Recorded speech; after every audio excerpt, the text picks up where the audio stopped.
دەقا تەمەن 3500 ساڵەکانی دەرەوەی کەرکووک چیمان لەسەر ئیمپراتۆریەتی میتانی و هوریەکان پێدەڵێت. لەگەڵمان بن بۆ قسەکردن لەسەر ئەم بابەتە تایبەتە.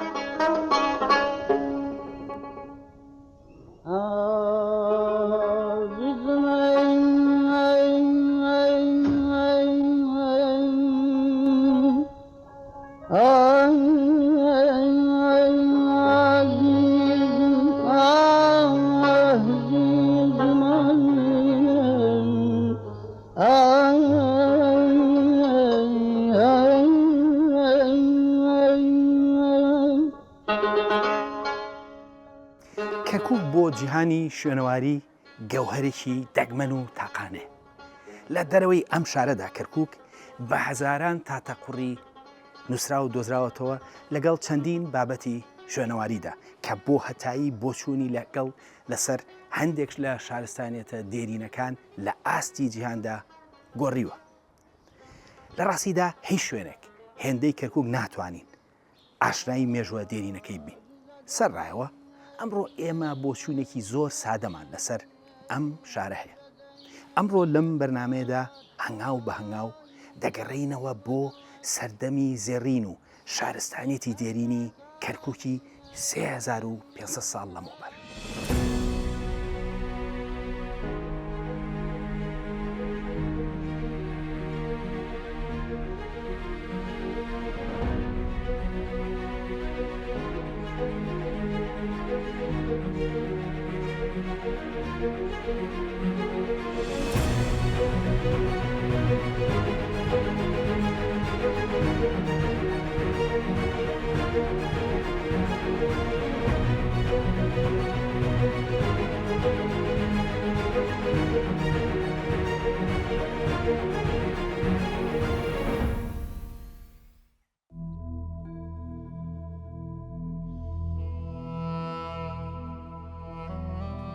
لە ساڵی 1925دا لە بازاڕەکانی شاری بەغدا هەندێک تاتەقوڕی نووسرا و دەرکەوتن بۆ فرۆشتن. دوای گەڕان بە دوای سەرچاوەکەیدا دەرکەوت کە لە نزیک کەرکووکەوە هاتوون. ئەمە وای کرد کە کاری کنە و پشکنین لە دەرەوەی کەرکووک لە شوێنەوارێک دەست پێ بکات. لەم کارەدا مۆزەخانەی بەغدا، زانکۆی پنسیلڤانیای ئەمریکی، زانکۆی هارفرد و دەستگای تریش بەشدار بوون. کارەکان بۆ ماوەی 6 ساڵ واتە هەتاوەکو ساڵی 1930 بەردەوام بوون. لە کاتی پشکنیندا شوێنەواری شارێکی گرنگی مێژووی دۆزرایەوە. ئەم شارە ناوی نووزی بوو و بەشێک بووە لە شارنشینی ئەرەپا یاخود عەرەفە کە پایتەختەکەی ئەرەپێ و قەڵای ئەمڕۆی کەرکووکە. واتە نووزی بچووکتر بووە لە ئەرەپە و سەر بەوێ بووە.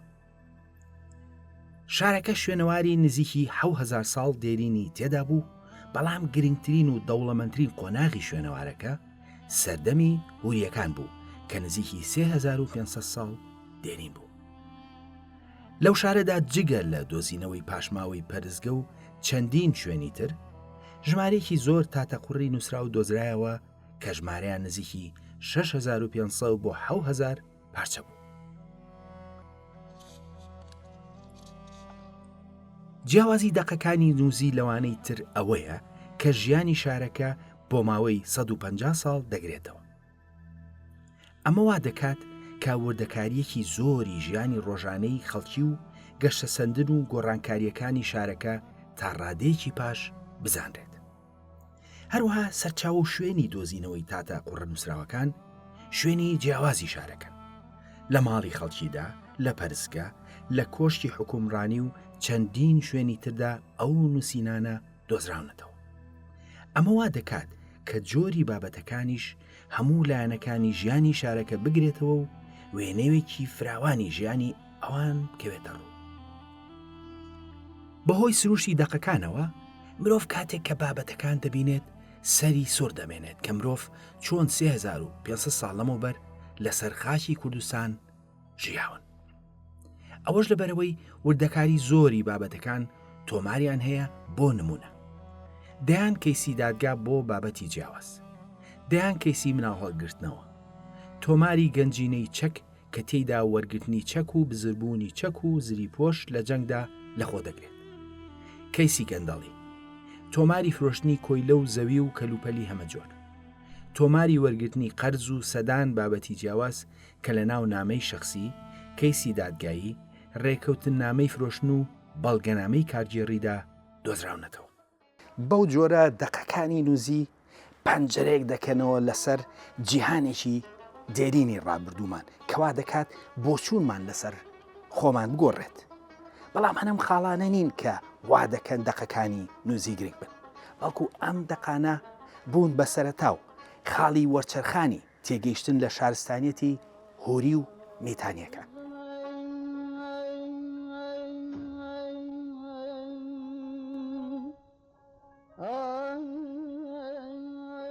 دەبێت ئەوە بزانرێت شاری نووزی کە دەکەوێتە دەرەوەی کەرکووکەوە بەشێک بووە لە شانشینی ئەرەپە یاخود ئەرەفە کە پایتەختەکەی بریتی بووە لە شاری ئەرەپە کە قەڵای کەرکووکی ئەمڕۆیە. شانشینی ئەرەپە لەگەڵ کۆمەڵێک شانشینی تردا بەیەکەوە ئیمپراتۆریەتی میتانیان دروست کرد. سەردەمانێک ئیمپراتۆریەتەکە دەسەڵاتی هەتاوەکو سنووری دەسەڵاتی میسریەکان دەڕۆیشت و بۆ ماوەیەک لە ململانێدا بوون لەگەڵ ئەوان. هوریەکان لە 4 پارچەی کوردستاندا حکومڕانیان کردووە، بەڵام بەشی سەرەکی دەسەڵاتیان لە باشوور و ڕۆژئاوای کوردستاندا بوو. ئەم ئیمپراتۆریەتە لەلایەن یەکێک لە شانشینەکانەوە بە ناوی میتانیەوە دامەزرا کە کۆمەڵێک شانشینی یەک پێگرت، ئەرەپە یەکێکیان بوو. بەگشتی شانشینەکان لە ناو ئیمپراتۆریەتەکەدا بە جۆرێک لە پەیوەندی کۆنفیدراڵی بێکۆ گرێدرابوون. لە ئەنجامدا هەرێک لەو شانشینانە دەسەڵاتی نیمچە سەربەخۆی مابوو لە ژێرسایی ئەو ئیمپراتۆریەتەدا. ئیمپراتۆریەتی میتانی خەڵکەکەی بە هوری ناوهێنراون و ئەوان بە زمانی هوری دواون. هەرچەندە بەهۆی زاڵبوونی زمانی ئەکەدی وەک زمانی نووسین بەشێکی زۆری دەقەکانیان بەو زمانەیە، بەڵام ژمارەیشیان بە هوریە.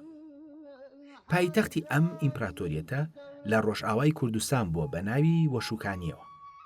بەشێکی زۆری توێژەران دەڵێن کە وەشوکانی لە نزیک تەلفەخری ئەمڕۆیەکە لە شارۆچکەی سەریکانی دوور نییە. پێدەچێت شاری وەشوکانی هەر سەریکانی ئەمڕۆ بێت کە ناوەکەشی گۆڕانی کەمنی بەسەردا هاتووە. وەشوکانی بووە بە سەریکانی. بەو جۆرە نووزی لە دەرەوەی کەرکووک بەشێک بوو لە شانشینی ئەرەپە و شانشینەکەش لە ژێر سایی ئیمپراتۆریەتی میتانیدا بوو. ئیمپراتۆریەتی میتانی و هوریەکان بەگشتی لە کایی ئەکادیمیدا باش نەدەناسران و زانیاریەکان لەسەر خۆیان و زمانەکەیان سادە و پسر بوون. بەڵام نووزی لە دەرەوەی کەرکووکدا ئەو تێگەیشتنەی بۆ هەتایی لە ئاستی جیهاندا گۆڕی. هوری و میتانیەکان تا ڕادێک لە جیهاندا نەناسراو بوون. ئەوان وەک شارستانیەت و شانشین و ئیمپراتۆریەت لە تۆماری مێژوودا بزربوو بوون. بەڵام بزربوونەکەی ئەوان وەک ئەوەی سۆمەریەکان نەبوو. سۆمەریەکان بەهۆی دێرینیان ناویان بە هیچ شێوەیەک لە تۆماری مێژوویدا نەمابوو.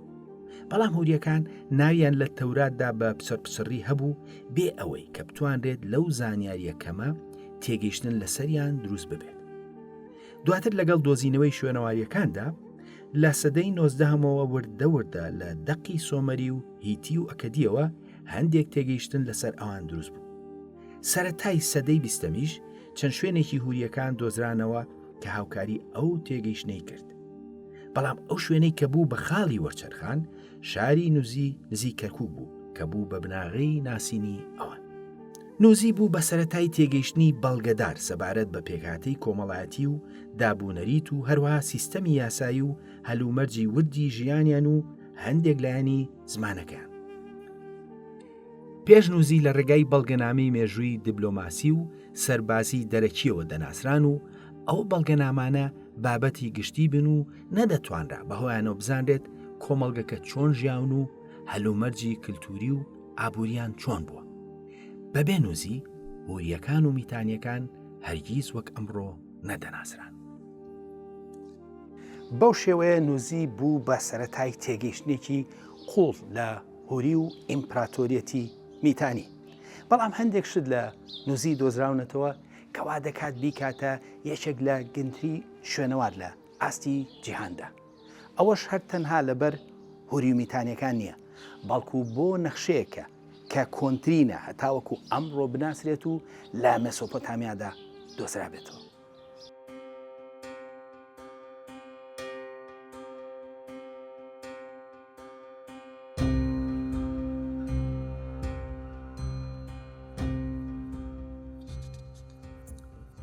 یەکێک لەو شتانی کە لە نووزی دۆزراونەتەوە کۆنترین نەخشێ لە مەسۆپۆتامیادا کە هەتاوەکو ئەمڕۆ بناسرێت. ئەم نەخشێت تەمەنی نزیکی 4300 ساڵە، واتە نزیکی 3000 ساڵ پێش دەرکەوتنی ئیسلام کێشراوە. نەخشێک لەو کۆنتر هەیە کە ئەویش لە باکووری کوردستان دۆزراوەتەوە و تەمەنی زیاتر لە 8000 ساڵە و لەمەی کەرکووک سادەترە.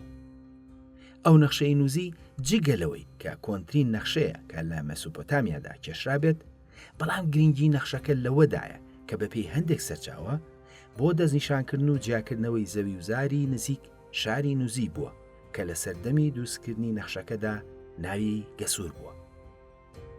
نەخشەکە نزیکەی 7 بە 6 سانتیمەترە، واتە زۆر گەورە نییە، بەڵام هەندێک زانیاری گرنگی لەسەر نووسراوە و دەستنیشان کراوە کە دەیکاتە نەخشەیەکی زۆر گرنگ.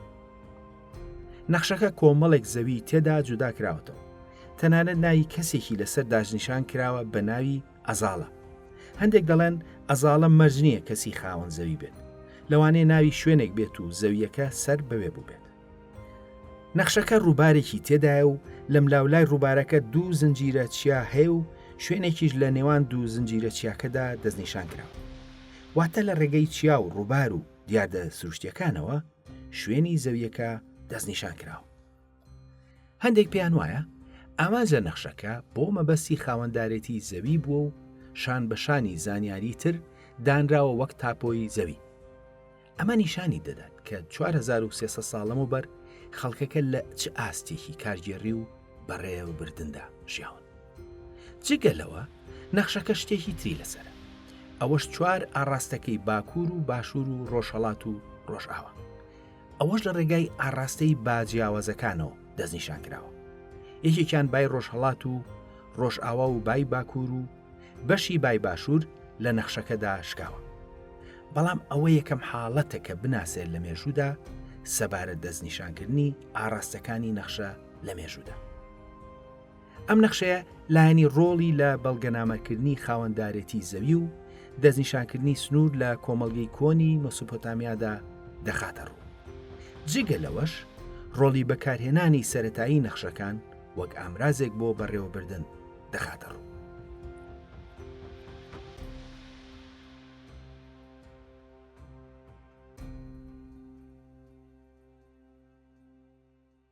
نووزی زۆشتی تێدا کە نەک هەر بۆ کوردی ڕنگە، بەڵکو بۆ تەواوی مرۆڤایەتی گرنگی هەیە. بۆ نمونە نووزی پێمان دەڵێت کە چۆن نەخشە کێشاوە وەک بەشێک لە تاپۆ و هەروەها ئاستی کارگێڕی مەدەنی لە کوردستانی دێریندا دەخاتە ڕوو. جگە لەوە نووزی بوو بە سەرەتای ناسینی هونەری تایبەتی گڵێنەی هوریەکە.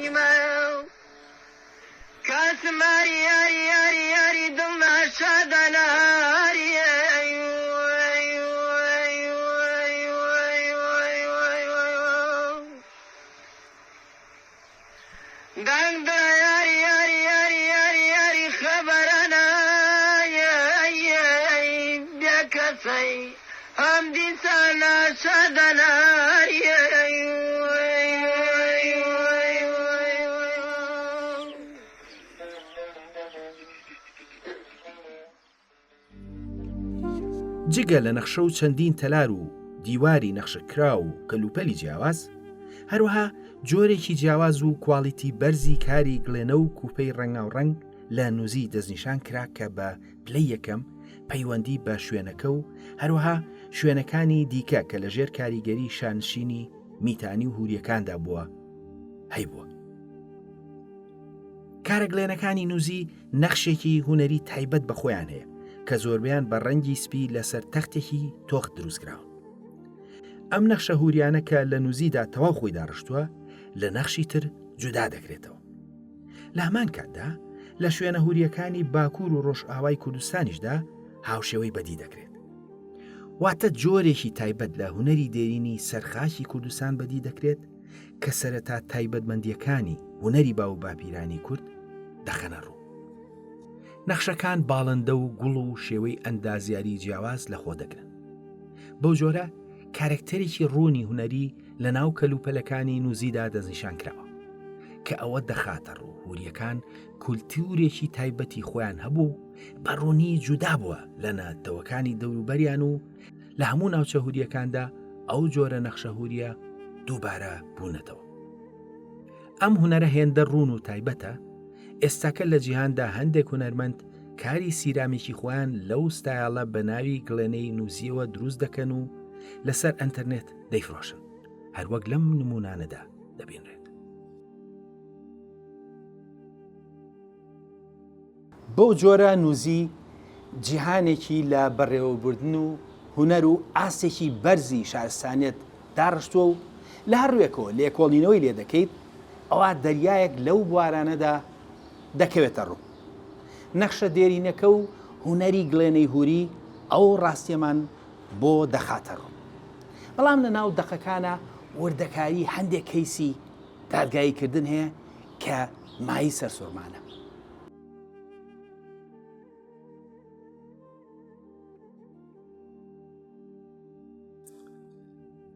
لە نێو ئەو هەزاران تاتە قوڕینانەی نووزیدا هەندێکیان پەنجەرێکی سەرنجڕاکێش دەکەنەوە لە سەرژیان و ململالەی ڕۆژانە.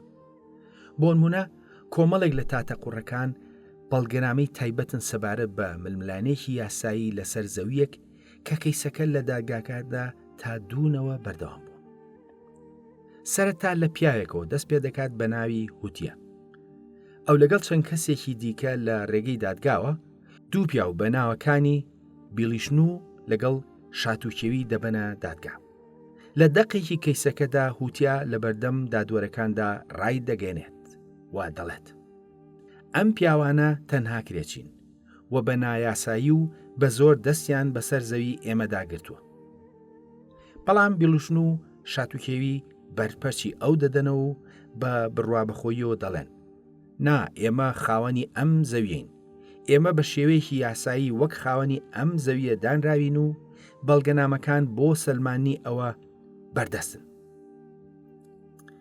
کەیسەکە درێژە دەکێشێت و دادگا ناتوانێت گیرلایی بکاتەوە، لەبەرەوە دەچێتە دادگای باڵاتر. هوتیا بۆ بتەوکردنی داواکاریەکەی جەخل لەسەر ڕەگ و ڕیشەی قوڵی بنەماڵەکەی دەکاتەوە لە پەیوەندی بە زەویەکە و ئەو بە دادگا دەڵێت ئەم خاکە ناوچەی بورجی کیزووک هی باپیرەمان بووە، خودی کیزووک خۆی. ئەوانیش داکۆکی کارانە بە توندی دژی ئەو بۆ چوونە دەوەستنەوە و دەڵێن تۆ دەڵێ کیزووک، ئەو ناوە هەڵێ، ناوە ڕاستیەکەی تابوکوورە. جگە لەوەش ئەوە بنەماڵەی هوتیا تاوانبار دەکەن و دەڵێن باپیرەت تووریکینتار زۆر بەشی ئەم شارۆچکەی دزیوە. کەیسەکەیەک لا نابێتەوە دەیان ساڵی بەسەردا تێپەڕ دەبێت و هوتیا کە کەسی سەرەکی کەیسەکەیە کۆچی دوایی دەکات. دواتر کوڕی هوتیا بە ناوی کێلتیشوب ناکۆکیەکەی بە میرات بۆ دەمێنێتەوە و لە ململانەی یاساییەکەدا بەردەوام دەبێت. لە سیستەمی یاسایی نووزیدا بەڵگەکان گرنگ بوون بۆ کەیسەکانی دادگا. لەبەرەوە بەرپرسانی دادگا خەڵک دەنێرن بۆ ناوچەی دەوروبەری زەویەکە. ئەم بابەتە لە بەڵگەنامەیەکدا تۆمار کراوە و ئەوان فەرمانیان پێکراوە کە ئەو کارە بکەن. بڕۆن پرسیار لە خەڵکی گوند و شارۆچکەکە بکەن، ئەوانەی لە لای ڕاست و چەپی زەویەکەن. ئەنجامی ئەو سەردانانە دەگەڕێتەوە بۆ دادگا و ئەوانەش تۆمار دەکرێن. ئەوان کاتێک دەگەڕێنەوە بە دادگا دەڵێن ئێمە پرسیارمان لە گوند و شارۆچکە لە دوای شارۆچکە کرد. ئەوان ڕایان گەیان کە بەڵێ ناوی زەویەکە دیمتیوی گیسووکە. ئێمە هیچ ناوێکی دیکەمان لەوە زیاتر نەبیستووە. کەلتێشوب بەڵگەنامێکی تر دەخاتە ڕوو بە ئامانجی بەهێزکردنی کەیسەکە. بەڵام وانتاری کە ئەو کاتە کەسی سەرەکی کەیسەکەیە هەوڵ دەدات ڕوبەڕووی ئەوان بێتەوە و دەڵێت باوکم ئەم زەویەی بەدەستەوە بووە، ئێستاش بەدەست منەوەی. هەروەها من باجی پێویستی دەوڵەت ئیلکو دەدەم بۆی. بەڵام شایەتەکانی خەڵکی شارۆچەکان زۆرینەیان لەسەر پەیوەندی باو و باپیرانی کێلتەشوب لە ڕێگەی ناوی دیسووکەوە هاوڕابوون. بەرەوە لە کاتێک کە دادوەرەکان شاریان خستە سەر وانتاری و بەڵگەی شایەتەکانی گوندەکان و ناوچەکان خستە بەردەم سەبارەت بە ناوی زەویەکە، وانتاری وەڵام دەداتەوە: من شایەتی لەو جۆرە هیچم نییە. بەو جۆرە دوای دوونەوە ململانەی یاسایی کێلتیشوب سەرکەوتن بەدەست دێنێت. ئەم کەیسە ئەوەمان بۆ دەردەخات کە لە نووزیدا چۆن بەڵگەی جیاواز بەکار هاتووە بۆ پشتگیریکردنی کەیسەکان. تەنانەت دوتەی شایەتی خەڵکی ناوچەکەش وەرگیراون و کۆی هەمویان لە چەند دادگایەک لە ئاستی جیاوادا کەیسەکەی پێ یەکلاکراوەتەوە. بەو جۆرە لەو کۆمەڵگەیەدا 3500 ساڵ لەمەوبەر دوونەوە چاوەڕوانی دادگایان کرد کە کەیسەکەیان یەکلا بکاتەوە و کەس پەنای بۆ تونند و تیژی نەبردووە. بەمە دەگوترێت کۆمەڵگەی مەدەنی.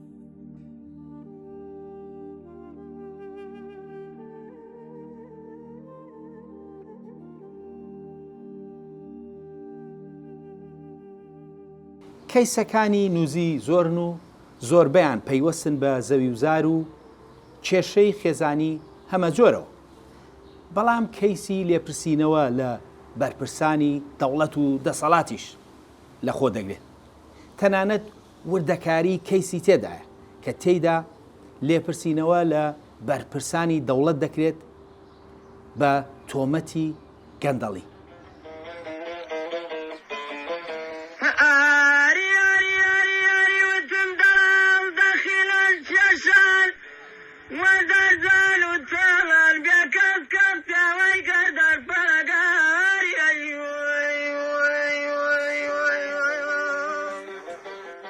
هەندێک لە کەیسەکان دیوێکی جیاواز و چاوەڕوان نەکراوی ژیانی شارەکە دەخەنە ڕوو. کەیسی گەندەڵی لە ئاستی باڵای شارەکەدا تۆماری هەیە. کۆمەڵێک بەڵگەنامە لەسەر ئەم کەیسە هەیە کە زیاتر لە 20 دانن. کەیسەکە وێنەیەکی سەرسوڕهێنەر لە تاوانی جیاواز دەخاتە ڕوو کە چەند بەرپرسێک تێیدا بەشدارن. تاوانەکان بەڕواڵەت لەلایەن یەک کەسەوە ڕێکخراون بە ناوی کوشی هارپێ کە سەرۆکی پێشووی شارەوانی نووزی بووە. گەندەڵیەکەش تەنانەت دەنگۆ نییە، بەڵکو وردەکاری سەیری تۆمەتەکان لەسەر تاتەقوڕ نووسراون. بەپێی ئەو تۆمەتانەی کە ئاڕاستی کراون، کوشی هارپێ تەنها بەرپرسی دەسەڵات نەبووە، بەڵکو سەرۆکی تۆڕێکی ئەنجامدانی کاری گەندەڵیش بووە. تۆمەتەکان بەرفراوان و جیاوازن. لێکێکیاندا هاوڵاتیەک بە ناوی هوتیا بانگەشەی ئەوە دەکات کە دوومەڕی داوە بە کوشی هارپی وەک نرخی پێدانی زەوی دەوڵەت، بەڵام هەرگیز زەویەکەی وەرنەگرتووە. کوشی هەرپێ وەک تاوانباری هەموو دادگایەکی ئەمڕۆ لێزانانە وەڵام دەداتەوە. ئەو نکۆڵی لە ڕاستی وەرگرتنی دوومەڕەکە ناکات، بەڵکو دەڵێت بەڵێ هوتیا دوومەڕی وەک دیاری پێدام، بەڵام بەدڵنیاییەوە وەک نرخی زەوی زاپاکی ئەو مەڕانەم وەرنەگرتووە. واتە ئەوێت بڵێت ئەو مەڕانە هەر دیاری ئاسایی بوون. لێکێکی تریاندا زینی سەرچاوەکانی حکومەت وەک جۆ و دار بۆ مەبەستی شخصی باس دەکرێت. گەندەڵیەکانی ئەم پیاوە لە ڕێگەی تۆڕەکەیەوە فراوان بووە. لە ئەنجامدا هاوکارەکانیشی ڕوبەڕووی تۆمەتی جدی دەبنەوە. زیلیپتیلا یەکێکە لە چەکدارە سەرەکیەکانی کوشی هارپێ. ئەو تۆمەتمارە بە دزیکردن و تەنانەت ڕەفاندن. دواتر بەشدار دەبێت لە تۆمەتێکی تر لە دژی کوشی هارپێ. بەپێی تۆمەتەکە زیلیپتیلا ژنێکی لە تەک خۆی داهێناوە بۆ لای کۆشی هەرپێ و دواتر گوایە کۆشی هەرپێ دەستدرێژی کردوتە سەر ئەو ژنە. کوشی هەرپێ زۆر بەتوندی ئەو تۆمەتە ڕەت دەکاتەوە و دەڵێت نەخێر و جارێکی دیکەش هەر نەخێر، ئەوانە یەک وشیان ڕاز نین، من دەستدرێژیم نەکردوتە سەری. کیپاکە یەکێکی دیکە لە پیاوەکانێتی بەپێی سکاڵاکان بە شێوەیەکی فراوان دەستی لە دزیکردندا هەبووە، بە تایبەتی بردننی مەڕەکان بۆ خۆی. بەپێی بەڵگەنامەکان و سکاڵاکە مەڕەکان کە بۆ مەبەستی جەژنی ئاینی مانگانە دابینکرابوون، کیپا بردوونی بۆ خۆی.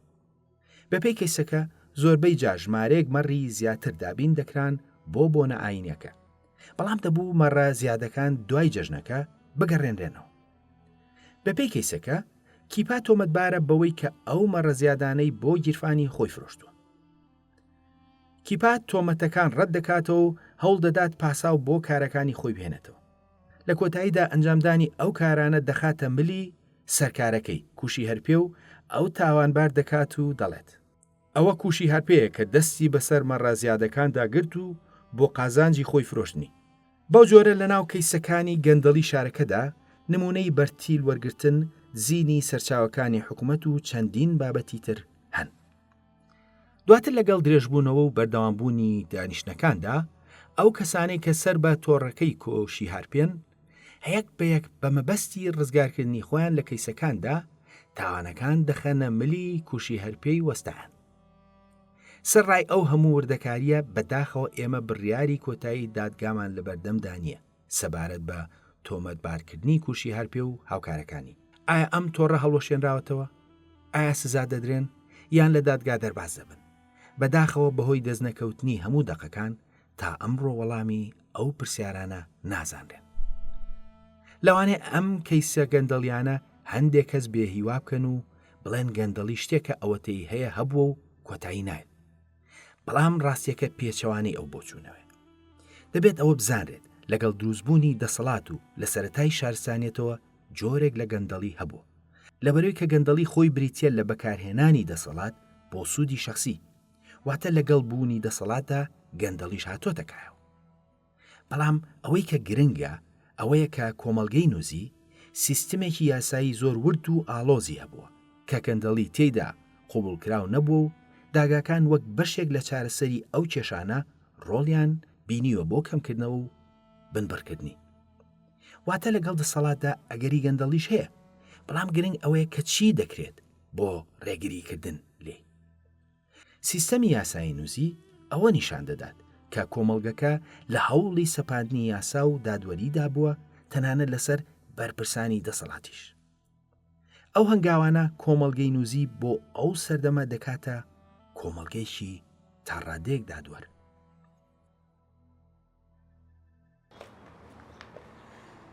دەقەکانی نووزی لە زۆر ڕۆوە تایبەتن و کۆمەڵگەی هوری لە نووزیدا بەوە ناسراون کە زۆربەی دیاردە کۆمەڵایەتیەکانیان تۆمار کردووە. یەکێک لەو دیاردە کۆمەڵایەتیانە خوشکایەتیە. ئەم بابەتە قسەی زۆر لەسەر کراوە و لە هەندێک ڕۆوە تایبەتە بە هوریەکان. خوشکایەتی لەناو دەقەکانی نووزیدا تۆماری هەیە و لای ئەوان فۆرمێکی جیاوازی ئەو لایەنەی تێدا بەدی دەکرێت. دانانی کەسێک بە خوشک بابەتێکی بەرچاو بووە لە نووسیدا و پرۆسەکە وردەکاری تۆمارکراوە و ئەمڕۆ لە ناو توێژەراندا بە خوشکایەتی دەناسرێت. بابەتەکە و تایبەتمەندیەکەی لە نووزیدا سەرنجی توێژەرانی بۆ خۆی ڕاکێشاوە. لە سەرەتای سەدەی 20دا هەوڵی بەستنەوەی ڕاستی خۆی ئەو دیاردەیە دراوە لەگەڵ ئەو خوشکایەتی کە لە تەوراتدا ئاماژەی پێکراوە و دواتر بۆ چوونەکان گۆڕاون. خوشکایەتی بریتی بۆ لەوەی کە بە شێوەیەکی یاسایی و گشتی پیاوێک ژنێ بکات بە خوشکی خۆی. لەم پرۆسەیەدا پەیوەندیەکی خزمایەتی تایبەتی دامەزرا کە یاسا دانی پێدا دەنا و ئافرەتەکە بەپێی ئەو یاسایە دەبوو بە خوشکی کوڕەکە. بەشێکی گرنگی ئەم پرۆسەیە ئەوە بووە کە ئەو ئافرەتانی بێکەس و داماو بوون بەهۆی ئەو هەلومەرجە یاسایی و کۆمەڵایەتیەوە جۆرێک لە پێگەیان بۆ دروست دەبێت. دواتر بەهۆی ئەوەوە پیاوەکە لە پێگەی برای یاساییەوە توانوێتی کچەکە بدات بەشوو بە پیاوێکی تر. لە هەمان کاتدا کچەکە توانوێتی وەک کەسێکی خاوەن کە سوکار شوو بکات و پرۆسەکەی بە شێوەیەکی گونجاو بەڕێوە بچێت. ئەمڕۆ بۆ چوونی جیاواز لەسەر ڕۆڵی خوشکایەتی هەیە لە ناوهوریەکاندا و هەندێک دەیبەستنەوە بەو خوشک و برایەتی کە لە تەوراتدا باز دەکرێت و هەندێکی تر ئەوە ڕەت دەکەنەوە و زیاتر دەیبەستنەوە بە باری ئابووری و کۆمەڵایەتیەوە و توێژینەوەکان لەسەر ئەم بابەتە بەردەوامن. ئێمە ئەمڕۆ لەم بەرنامەیەدا زۆر لایەنی جیاوازی نووزیمان خستە ڕوو، ئەوەش بە ئامانجی دەرخستنی گرنگی نووزی نەکرد بۆ کورد بەڵکو بۆ جیهانیش.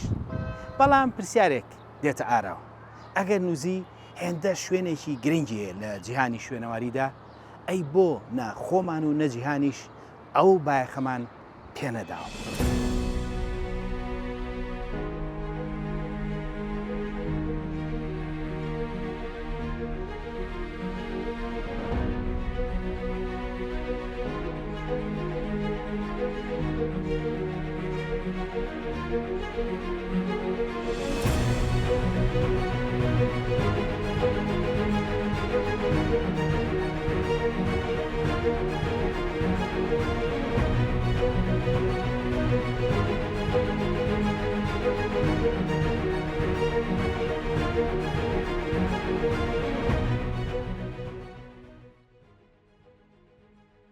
لە ڕاستیدا لەو چەند ساڵانەی کە کەرکووک لە دەست کووردا بوو ئەوەی کە زاڵ بوو لە ناوماندا کەرکووک دڵیان قودسی کوردستان بوو.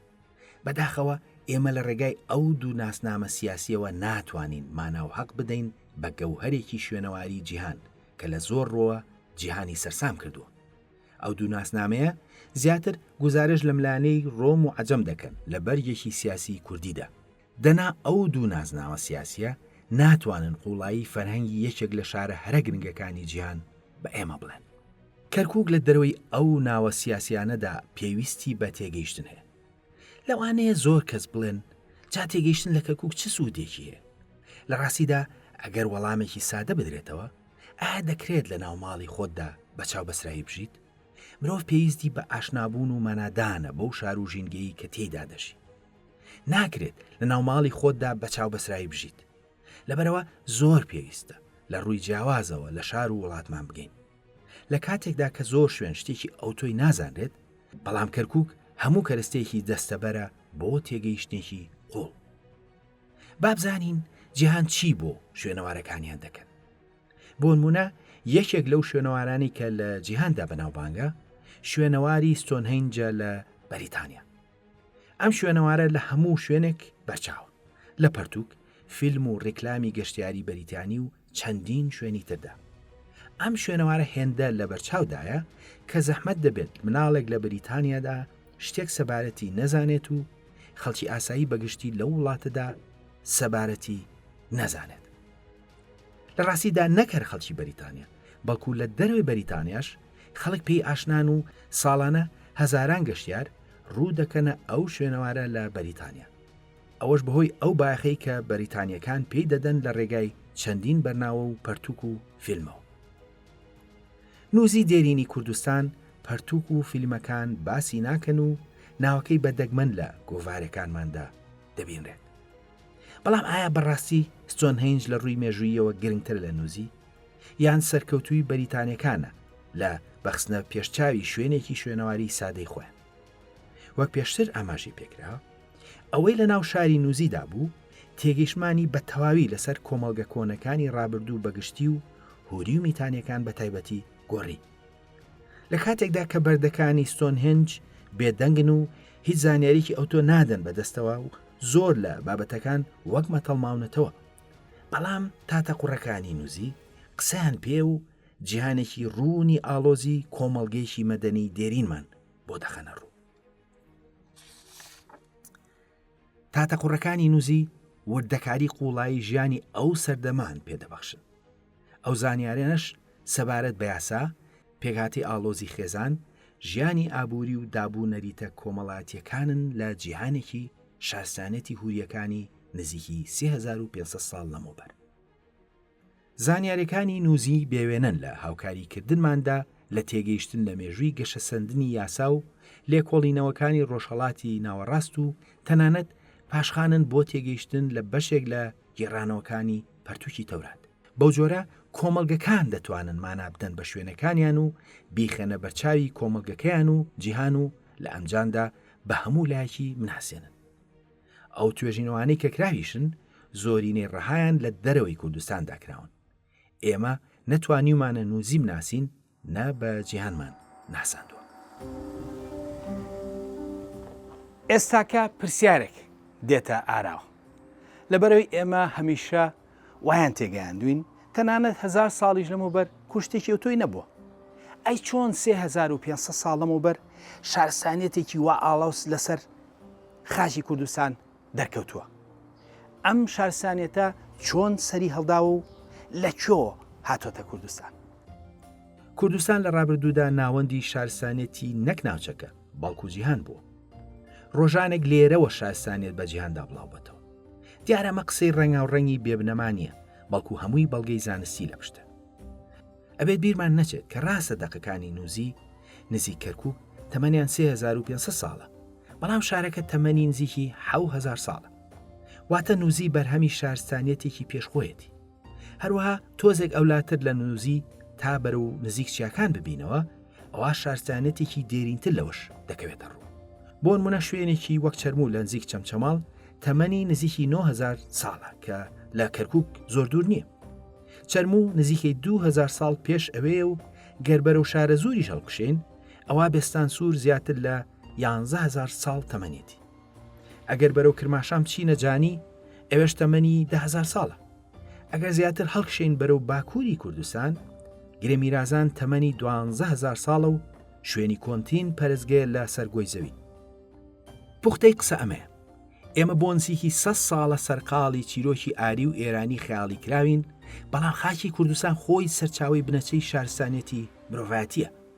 یەکەم چاندن، سەرەتای نووسین، سەرەتایی ماڵیکردنی جاندارەکان، یەکەم ڕاهێنانی ئەسب، کۆنترین نەخشە لە مێژوودا، کۆنترین پەرزگە لە مێژوودا و دەیانشتی تر سەرەتا لە کوردستانەوە بە جیهاندا بڵاوەتەوە. واتە ئەو سیستەمە یاسایی ئاڵۆزە و ئەو کۆمەڵگە مەدەنی نووزی ئاکامی هەزاران ساڵ شارستانێتی پێشخۆی بووە کە لە ناوجەرگەی کوردستانەوە. واتە دێرینترین شارستانێتە گرنگەکان لە جیهاندا سەرەتا لە ناوچەچیەکانی کوردستانەوە دەستیان پێکردووە. دواتر شارستانیەتەکە چووەتە ناوچە دەشتایی و گەرمەکانی کوردستان و بە جیهانیشدا بڵاوبەتەوە. واتە بنەچەی شارستانەتی مەزنی نووزی کوردستان خۆیەتی. وەک بینیمان ناکرێت کەرکووک لە نازناوی سادەی وەک دڵ و قوچی کوردستاندا بچووک بکرێتەوە. ئێرە شوێنی گەوهرێکی شوێنەواری جیهانیە. بەهۆی ئێرەوە توانیمان لە باو باپیرانی کورد هۆریە میتانیەکان بگەین.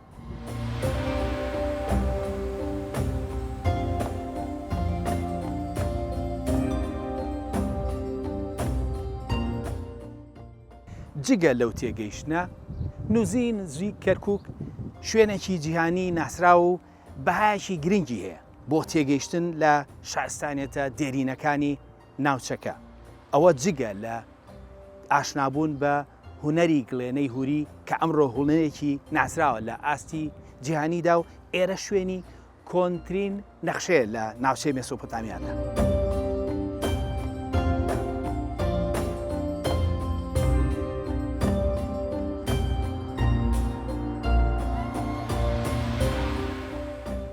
بەرنامەی خۆناسین لە ڕێگای ئەم ئەڵقانە و بە پشتبەستن بە بەڵگەکان دەخوازێت ئاشامان بگاتەوە بە خاک و فەرهەنگی خۆمان.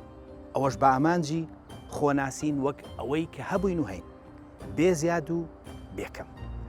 تا بەرنامەی تر خواتان لەگەڵ.